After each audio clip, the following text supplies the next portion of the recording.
भारत की धरती रहस्य और चमत्कार की घटनाओं की हमेशा साक्षी रही है। भगवान राम और भगवान कृष्ण के प्राकट्य की साक्षी ये धरती अनेक चमत्कारिक रहस्यमयी मंदिरों को अपने गर्भ में समेटे है। भारत की इस रहस्य और चमत्कारिक मंदिरों की श्रृंखला में एक मंदिर है दक्षिण भारत में स्थित तिरुपति बालाजी मंदिर। चमत्कार और रहस्यों से भरा ये पवित्र मंदिर भारत ही नहीं समस्त विश्व में प्रसिद्ध है। भारतीय वास्तुकला और शिल्पकला का सुंदर मिश्रण का उत्कृष्ट उदाहरण है। भगवान नारायण को समर्पित यह मंदिर आंध्र प्रदेश के चित्तूर जिले के तिरुमला पर्वत पर स्थित है। तिरुपति बालाजी का वास्तविक नाम वेंकटेश्वर स्वामी है, जो स्वयं भगवान नारायण है। माना जाता है कि भगवान श्री वेंकटेश्वर अपनी पत्नी रानी पद्मावती के साथ तिरुमला में निवास करते हैं। कहा जाता है कि भगवान वेंकटेश्वर की मूर्ति पर बाल लगे हैं जो असली हैं। ये बाल कभी भी उलझते नहीं और हमेशा मुलायम बने रहते हैं। मान्यता है कि यहाँ भगवान खुद विराजमान है।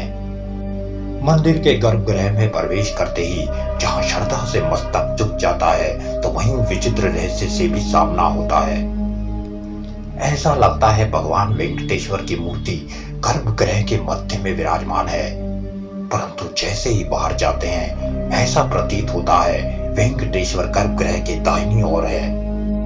मान्यता ये भी है कि नारायण के स्वरूप की मूर्ति में ही माता लक्ष्मी भी समाहित है। साक्षात भगवान विष्णु और महालक्ष्मी के इस पवित्र संगम को भगवान विष्णु और देवी लक्ष्मी दोनों को ही वस्त्र पहनाए जाते हैं। तिरुपति बाला मंदिर में भगवान वेंकटेश्वर की प्रतिमा अलौकिक है। एक विशेष पत्थर से बनी है। ये प्रतिमा इतनी जीवंत है कि प्रतीत होता है साक्षात नारायण स्वयं विराजमान हो। भगवान की इस रहस्यमयी प्रतिमा को पसीना भी आता है और इस मंदिर का तापमान इसी वजह से कम रखा जाता है। भगवान वेंकटेश्वर की इस मूर्ति को यदि कान लगा के ध्यान से सुना जाए तो समुद्र की लहरों की ध्वनि स्पष्ट सुनी जा सकती है।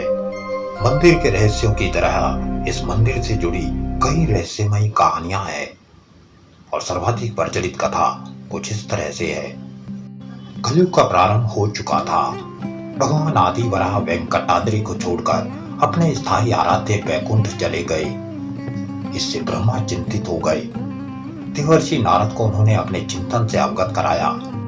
कारण यह था कि ब्रह्मा चाहते थे कि नारायण का अवतार पृथ्वी में ही उपस्थित रहे।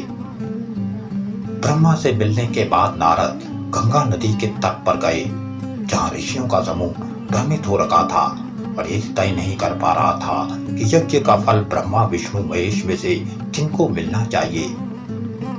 इस समस्या के समाधान के लिए उन्होंने तीनों सर्वोच्च शक्तियों की एक एक करके परीक्षा लेने की सलाह दी। इस पर ऋषि भृगु ने प्रत्येक भगवान के पास जाने और उनकी परीक्षा लेने का फैसला किया। एक एक करके वो पहले भगवान ब्रह्मा और फिर महादेव के पास गए, परंतु किसी ने भी ऋषि भृगु पर ध्यान नहीं दिया और आखिरकार वो भगवान विष्णु के पास गए। माता लक्ष्मी के साथ शेष शैया पर विराजमान भगवान विष्णु ने भी ऋषि भृगु की तरफ ध्यान नहीं दिया। इस पर भृगु अत्यंत क्रोधित हो गए और उन्होंने भयंकर दुस्साहस कर डाला। क्रोध से तिलमिलाए ऋषि भृगु ने भगवान विष्णु की छाती पर लात से प्रहार कर दिया, परंतु आश्चर्य, अपमानजनक प्रहार के बावजूद भगवान नारायण ने ऋषि भृगु के पैरों को पकड़ लिया और समुद्र के समान अचल होकर बोले, हे ऋषिवर, तुम्हारे पैरों में चोट तो नहीं लगी? भगवान विष्णु के इस शांत प्रत्युत्तर से ऋषि भृगु को आखिर अपने आप ही जवाब मिल गया। उन्होंने नारायण से अपने कृत्य के लिए क्षमा मांगी और वापस चले गए। मगर माता लक्ष्मी को यह अपमान आहत कर गया और नतीजा ये हुआ कि उन्होंने तत्काल वैकुंठ को त्याग दिया और तप करने के लिए धरती में स्थित करवीरापुरा, जो आज महाराष्ट्र में कोल्हापुर के रूप में जाना जाता है, ध्यान करना शुरू कर दिया। भगवान विष्णु माता लक्ष्मी के इस तरह रुष्ट होकर चले जाने से अत्यंत दुखी हो गए और फिर माता लक्ष्मी की तलाश के लिए वैकुंठ को छोड़ दिया।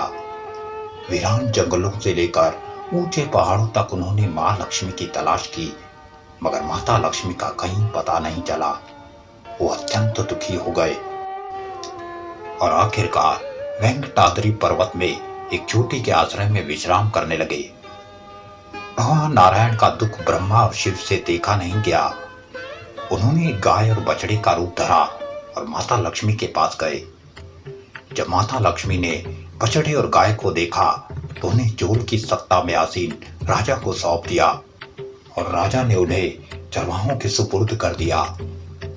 परंतु गाय तो सिर्फ नारायण के रूप श्रीनिवास को ही दूध देती थी और इस वजह से चरवाहे ने गाय को मारने की कोशिश की तो नारायण के स्वरूप श्रीनिवास ने चरवाहे पर हमला करके गाय को छुड़ा दिया और क्रोधित होकर चोल के राजा को एक राक्षस के रूप में जन्म लेने का श्राप दिया। श्राप से भयभीत राजा ने क्षमा याचना की तो श्रीनिवास ने उन्हें कहा यदि वो अपनी बेटी से श्रीनिवास का विवाह करा देंगे तो उन्हें श्राप से निदान मिल जाएगा। और आखिरकार वो समय आ गया जब भगवान विष्णु और मां लक्ष्मी का पुनर्मिलन हो गया। भगवान विष्णु ने उन्हें गले से लगा दिया और उसी समय दोनों शिला में परिवर्तित हो गए। ब्रह्मा और शिव ने इस पर हस्तक्षेप किया और उनके इस अवतार के मुख्य उद्देश्य से अवगत कराया।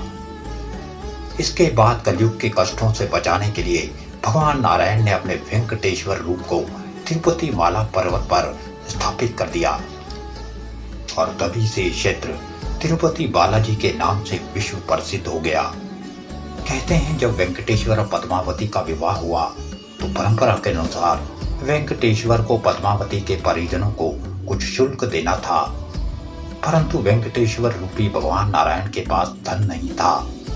इस पर उन्होंने कुबेर से कुछ धन मांगा और पद्मावती के परिजनों को शुल्क अदा किया और कुबेर को यह वचन भी दिया कि कलयुग के अंत तक वो कुबेर का सारा धन लौटा देंगे। उन्होंने देवी लक्ष्मी की ओर से वचन देते हुए कहा कि जो भी भक्त उनका एक कर्जा चुकाने में उनकी मदद करेगा वे उसका 10 गुना धन वापस करेंगे। और तभी से भक्त भगवान विष्णु का कर्जा चुकाने की परंपरा का दोहन करते हैं और धन धान्य से परिपूर्ण होते हैं। आस्था के वशीभूत भक्त उन्हें बाल भी दान करते हैं।